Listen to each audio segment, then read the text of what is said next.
Hi, I'm Zibby Owens, and you're listening to Moms Don't Have Time to Read Books. If you like what you hear, please press subscribe.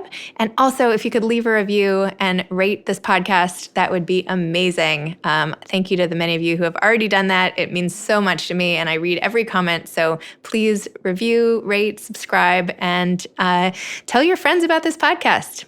Thank you. Thank you so much to Riley Versa for sponsoring today's podcast. Riley Versa is a woman-owned line of bags created with the idea that one bag can really have it all. Riley Versa's interchangeable covers, pouches, and straps allow you to be boldly versatile. Get it? Versa, Riley Versa. Versatile with your fashion choices at all times. With one seamless switch, you can transform your bag into a completely new one in seconds. Riley Versa makes an amazing baby bag, too, with two colored removable pouches, a detachable bag that allows it to be crossbody or backpack, and spill-proof interior lining. Mental note, this is a great baby gift.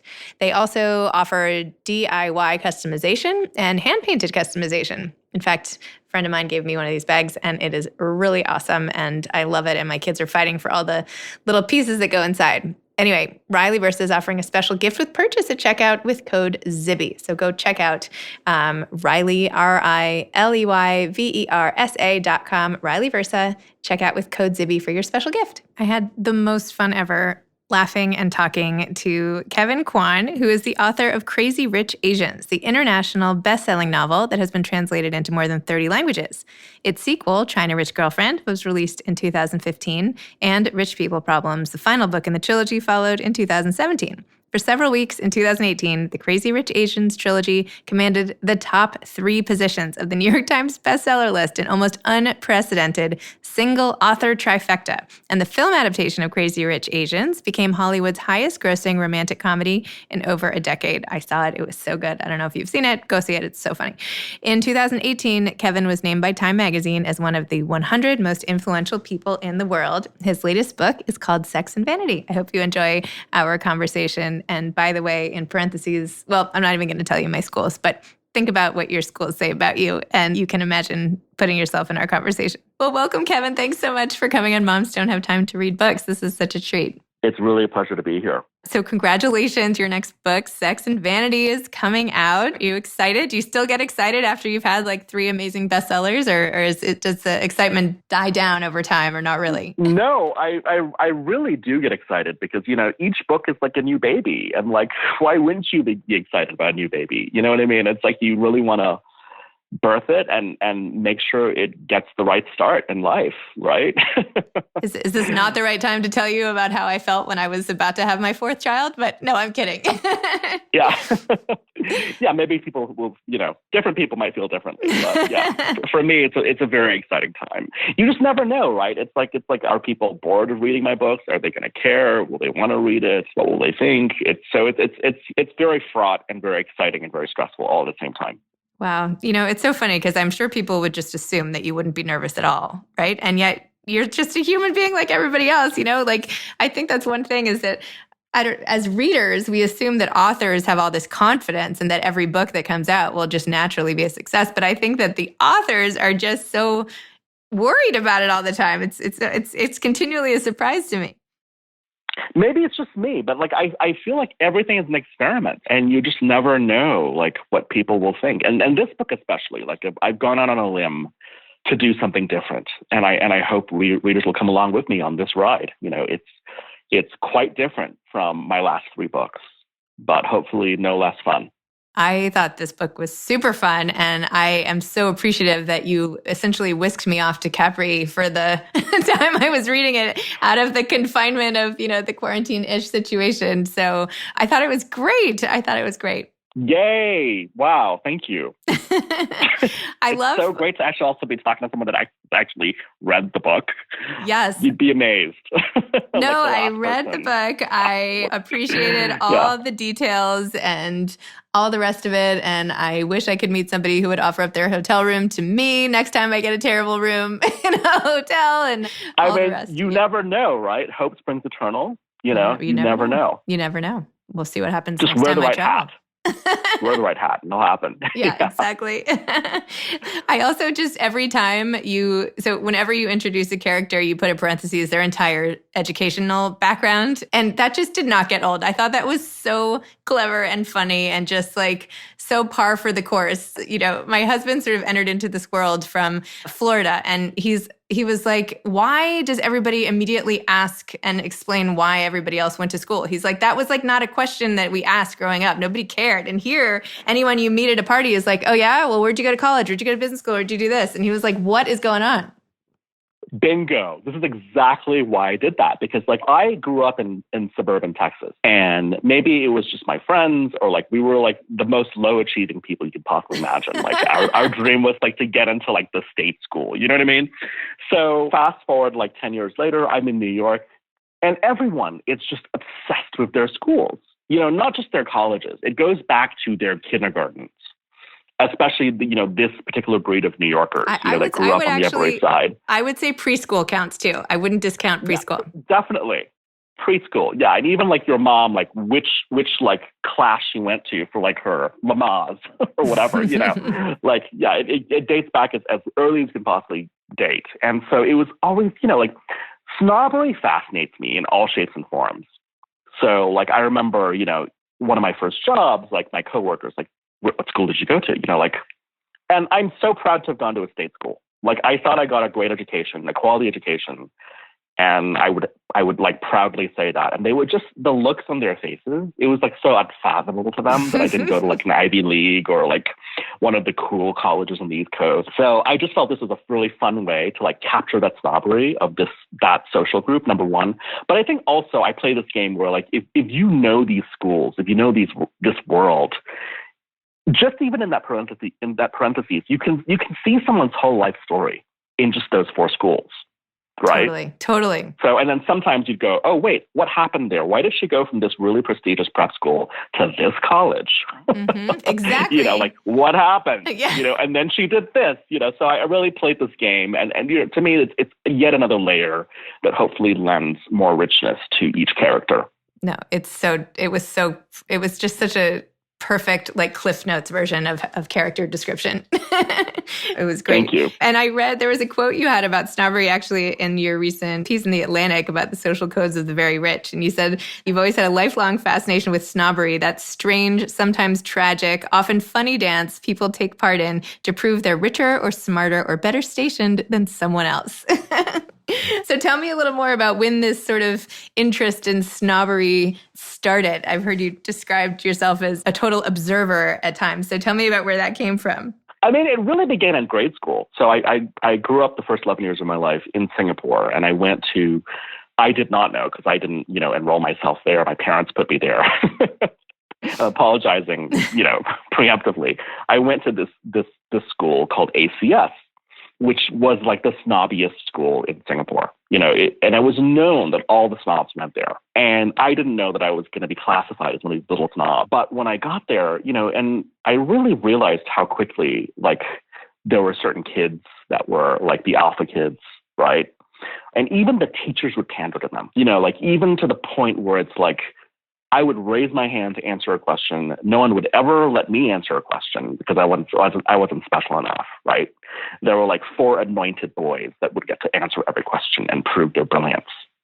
And these 4 boys came from these key families that were like household names on the island. So it was so interesting to really start to realize that at age 6, like, I see what's going on here. And then you start to see the kids' behaviors. And so it just sort of was kind of, I don't know, it was fascinating because it was so different from how I was at that point raised. Like my father was the most unpretentious person you'd ever meet. And his father was an extremely, extremely humble man. And so I didn't have this type of energy in my life. So to see it for the first time and then to see it kind of blow up even and get worse and worse and worse year by year, because I guess this was in the early 80s in Singapore, where the country was truly like prospering by leaps and bounds every year. And so you would see it in like real time, like which kids got invited to the special birthday party and I never got invited, to anything, right?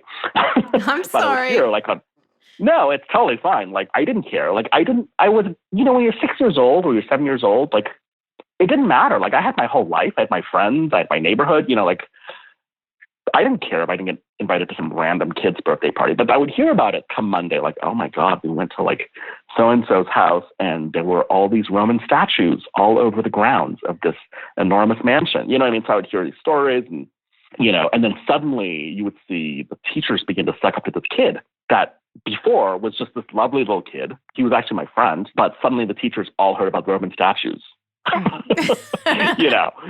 the grounds of his house. And like suddenly he got special treatment. So it was interesting. And then, coming from that and being plopped down, at age 11 to just a normal American middle school was such a shock to the system. I bet. But I also noticed, in this school, like there was a kid who was popular and I didn't really understand why he was popular. He was, nice enough, but like he almost had this mystique around him. Everyone was like, oh my God, this kid. And I found out that, back in grade school, his mom drove a Maserati. And that's all it took. And that's what he's known for. Or at that time, that was what he was known for. This is the kid whose mom drove a Maserati. Wow. So it was sort of fascinating to me from an early age. And then, yeah. It's funny how in Singapore, like the thing that gets the attention are random statues. And yet when you go to Texas, it's all about the cars and, different cultures. I feel like you should probably write a thank you note to those 4 boys, though, from your first school to thank them, because maybe without them, you wouldn't have written all this stuff and become like this massive success. So maybe they deserve some thanks for their outrageous lifestyles. Yeah, I wish I could remember their names. I really would love to get back in touch with some of those kids and see, where are they now? But I just I left when I was 11, and sadly, there was I only kept in touch with like one kid, like my one best friend. Yeah. And the rest just kind of fell by the wayside, and yeah. And it's so funny because I read that you said about yourself that you're not a creative person.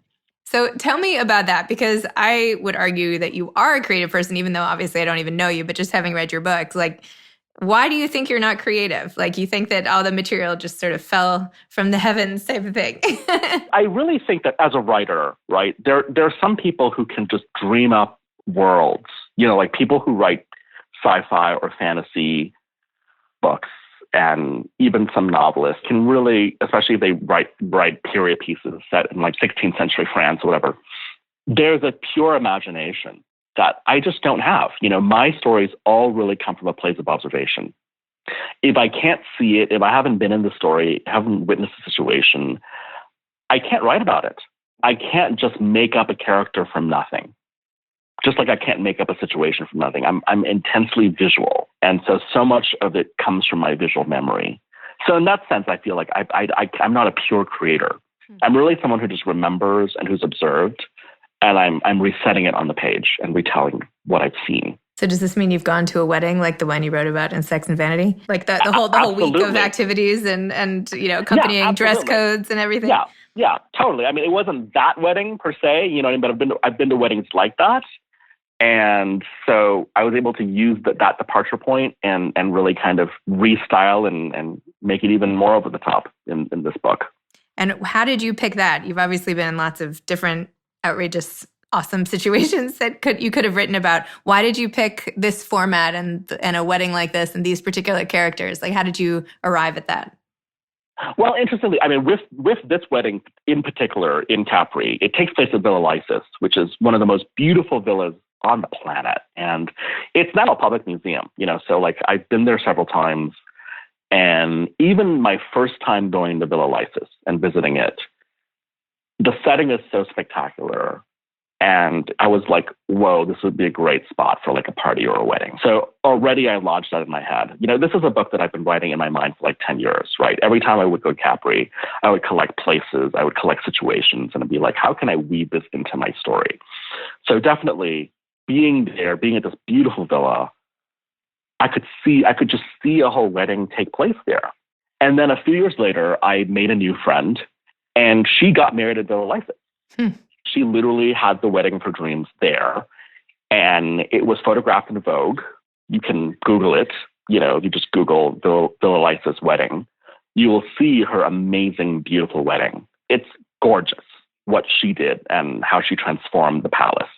So that was another inspiration point.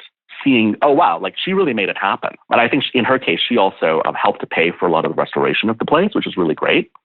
They were able to build like new structures on the property and stuff like that, And, so that was another inspiration point, seeing a real wedding happen there, unfold in these beautiful pictures. And then using that and using many other weddings I've been to, I kind of cobbled together my sort of dream wedding for this couple.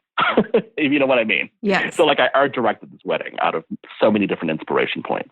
I have now Googled and I'm looking at all the pictures of the wedding at Villa Lysis.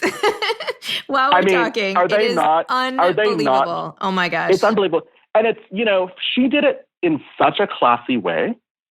You know what I mean? Like it was so intimate, so full of love, and it's over the top, but it's still just exquisite.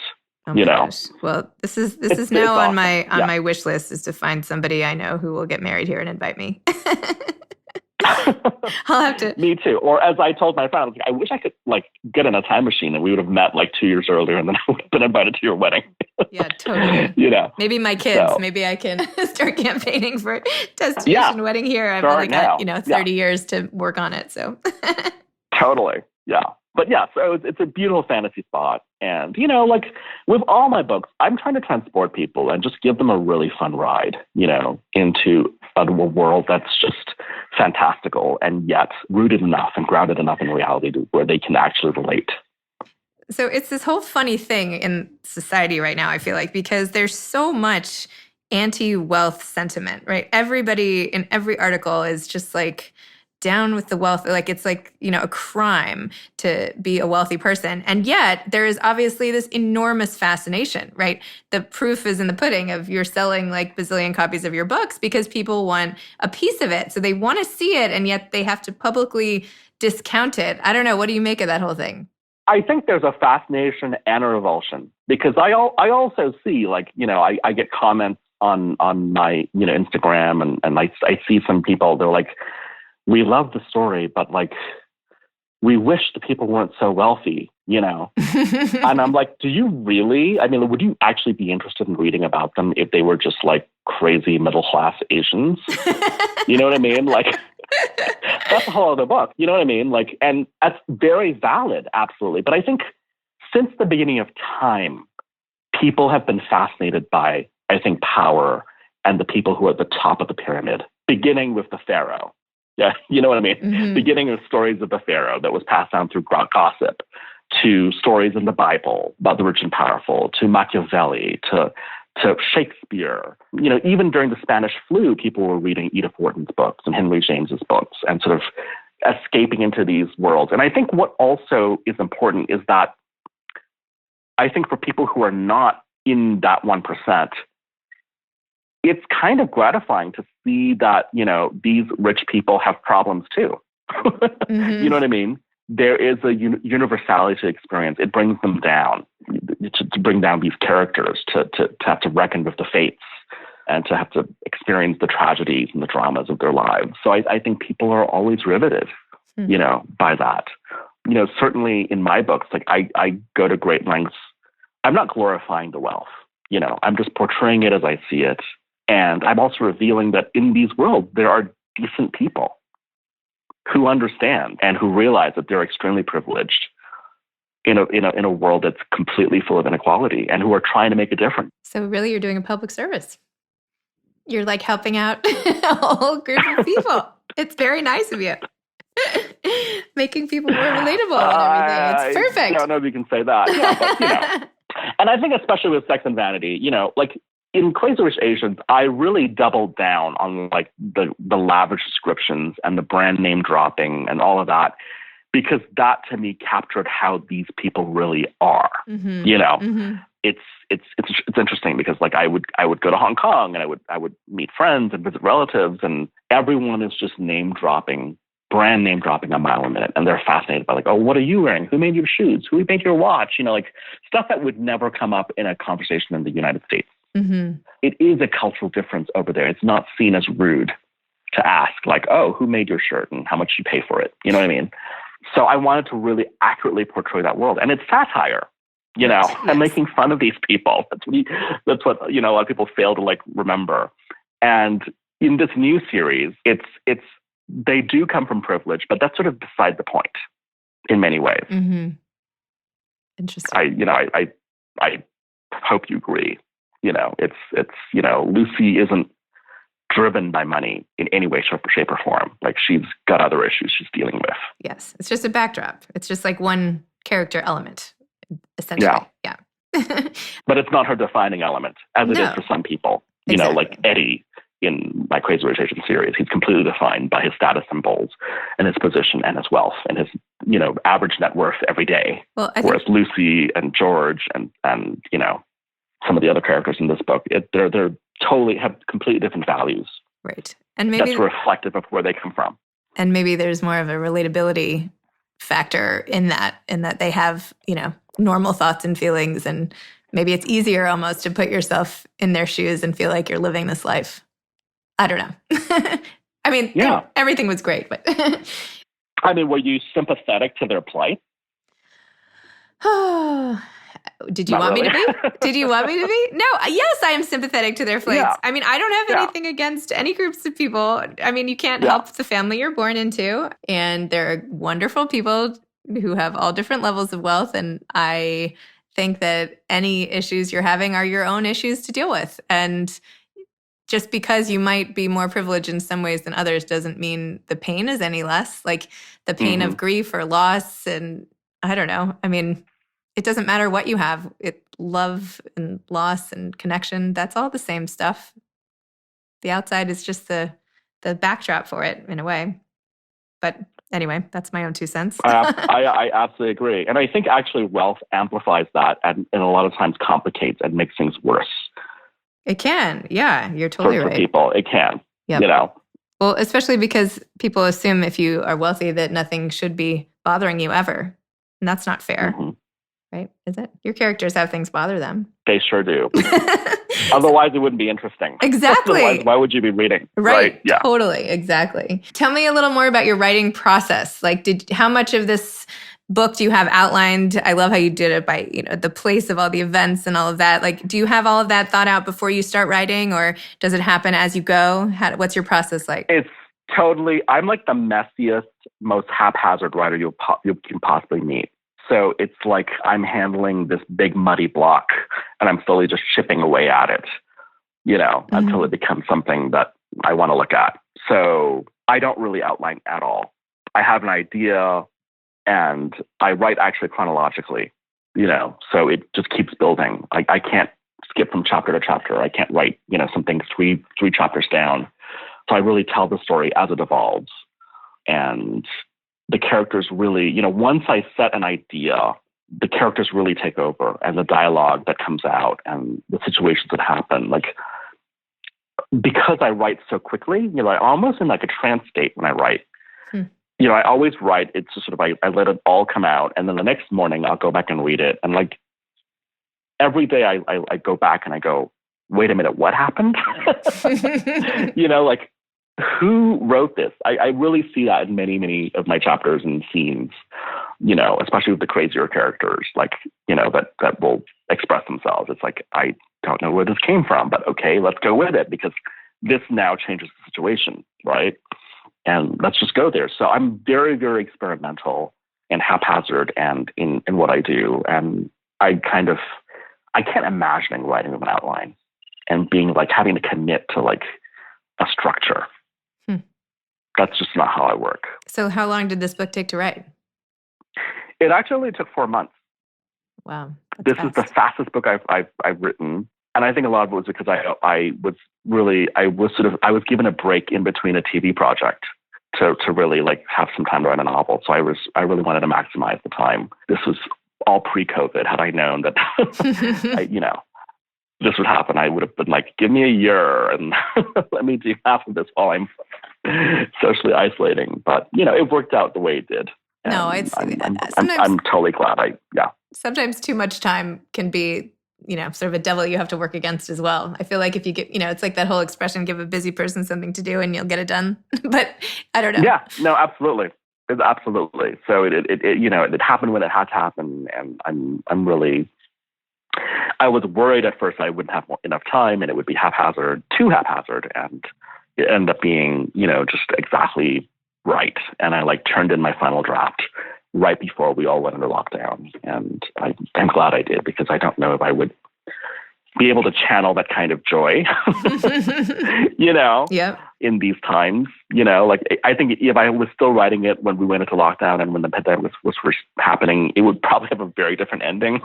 It'd probably be a lot darker, because you are affected by what's happening in the world. But now we need the joy in this book more than ever. I mean, it could not be more welcome than a more welcome sort of distraction from the current state of the world. It's like the perfect antidote at this exact moment. I really hope so. I really hope so. That's really kind of all I'm trying to do. I'm just trying to heal through laughter. That's awesome. I love that. Best medicine, as they say. Are you already working on another book or no? Sounds like no, but you must be. The minute I finished and handed in the manuscript, I had to start back on this TV series that I've been developing. So I'm back in TV land, writing a script every day. Wow. And it's a whole different process because it's collaborative. I'm working with a whole team of writers. So that's the new adventure for the moment. Well, that's exciting. Very cool. Do you have any advice for aspiring authors? I always say, you really don't be afraid to really take a chance and let your freak flag fly. Seriously, because that's what I did. I wrote a book called Crazy Rich Asians about these crazy people, and I wrote stuff that I in my normal life would never write. Even as someone who studied writing, creative writing, I used to write these very composed, very kind of minimalist essays and poems and stuff like that. And here, this is just this crazy mess of a book that just I think people really respond to, because I was able to, to really tap into this very authentic weirdo that's in me. That if I tried to overcraft it, you know what I mean? If I tried to turn in too polished a thing that appealed to a certain demographic, or, I think a lot of times people try to write what they think other people want to read. And I think that's really, really self-destructive. Just write for yourself. Write and express your real voice and your real story. Tell it like you want to tell it. And don't think about how it's going to be received. Because I really didn't. I didn't intend for my book to even be published. I was just going to write them and self-publish and share them with a few friends and that know me well. So I felt like I was in a safe space. And I could really go there and write these strange stories that have nothing to do with my everyday life. And then look what happened. Look what happened. Yeah. So that's my encouragement to people. Dare to be original, and dare to tell the truth, your own truth. I love it. Well, Kevin, thank you. Thanks so much for coming on Moms Don't Have Time to Read Books. And that was so fun. This was really, really so fun. And I do find, I hope everyone's doing well and people will find a little bit of, peace and calm from reading, whether it's my books or someone else's books. I know I've been reading more than I ever have read in the last 4 months. I've been reading a lot more fiction because I need that escape too. Totally. Me too. I'm right there with you. Yeah. Totally. I have to now I have to ration my news every day so I don't get too mad in the mornings. And then I go to sleep every night reading a good piece of fiction. Totally. That's the recipe for surviving these times. Exactly. Well, awesome. Best of luck. You too. And thank you so much. Thank you so much. A lot of fun. I appreciate it. Okay. Bye-bye. Bye. Thanks for listening to Moms Don't Have Time to Read Books. Please don't forget, subscribe, rate, and review this on iTunes. Tell your friends about it. Spread the word. Thanks so much for listening. I really appreciate it. Thanks so much to Riley Versa for sponsoring today's episode of Moms Don't Have Time to Read Books. Thanks so much to Steve and Ryan at Texture Sound for the sound editing. And thank you to Morning Moon Productions for providing this fantastic intro and outro music. Thanks for listening. You could always email me at zibby@zibbyowens.com.